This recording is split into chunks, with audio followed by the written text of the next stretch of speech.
Monsieur le Président, Monsieur le Ministre, Madame la rapporteure, mes chers collègues, humiliations, violences et punitions infligées aux enfants ont longtemps constitué un mode d'éducation commun et populaire, une des composantes de l'autorité parentale. Toléré et appliqué tant dans les cercles familiaux que dans les lieux de scolarité, le droit de correction a pour fondement coutumier l'acceptation des violences physiques et psychologiques occasionnelles, dans un but éducatif. Ce droit de correction n'est pas sans rappeler celui ancien du pater familias, exerçant son autorité et sa puissance sur sa femme et sur ses enfants.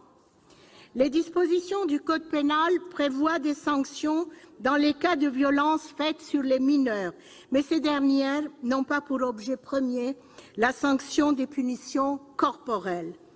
Les sanctions éducatives sont également interdites par circulaire dans les établissements scolaires, mais la jurisprudence constante à ce sujet admet le droit de correction permettant aux parents et professionnels concernés d'user d'une force mesurée et appropriée à l'attitude et à l'âge de l'enfant. » Fin de citation.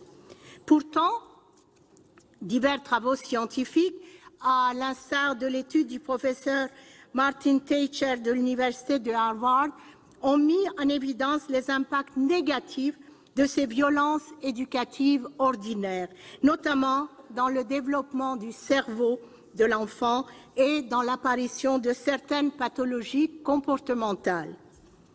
Pour le docteur Gilles-Marie Vallée, psychiatre, ces sanctions peuvent conduire à l'intériorisation par l'enfant d'une violence tolérée.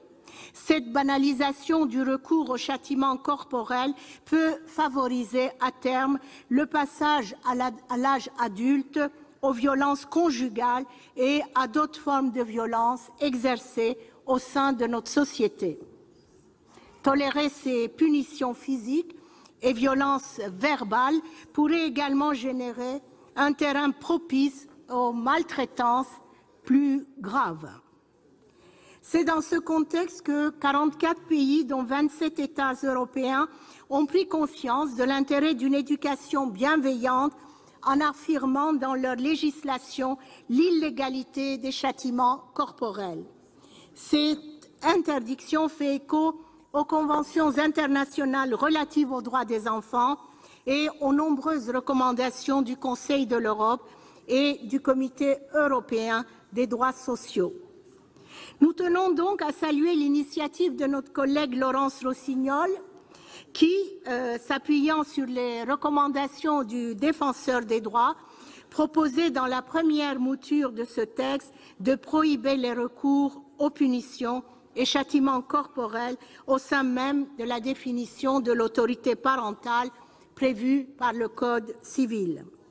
Ce texte symbolique, sans ajout de sanctions pénales, s'inscrivait dans les engagements internationaux de la France et permettait de faire consensus avec la quasi-totalité de nos partenaires européens. La commission des lois a cependant fait le choix de modifier le texte lors de son examen. Il est ainsi proposé d'ajouter à l'article 371-1 du Code civil l'alinéa suivant, je cite, « L'autorité parentale s'exerce sans violence physique ou psychologique ». Dans cette nouvelle rédaction, le châtiment corporel n'est nullement mentionné, alors que l'utilisation de ce terme est pourtant nécessaire pour abolir définitivement les violences éducatives ordinaires. Le renvoi à une notion floue et générale de violence, sans en définir les contours, sans mettre fin au droit de correction coutumier, est quelque peu regrettable. Il est pourtant grand temps que notre pays se saisisse de cette grande cause. Mes chers collègues, cela fait déjà 30 ans que nous avons ratifié la Convention des droits de l'enfant de New York.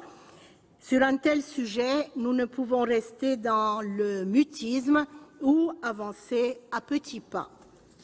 La France ne doit pas rester à l'écart de ce mouvement européen d'interdiction des sanctions éducatives et il est temps qu'elle promeuve l'éducation bienveillante et non violente. Des mesures d'accompagnement à la parentalité et la formation des professionnels de la petite enfance sont désormais nécessaires pour encourager la prise de conscience collective.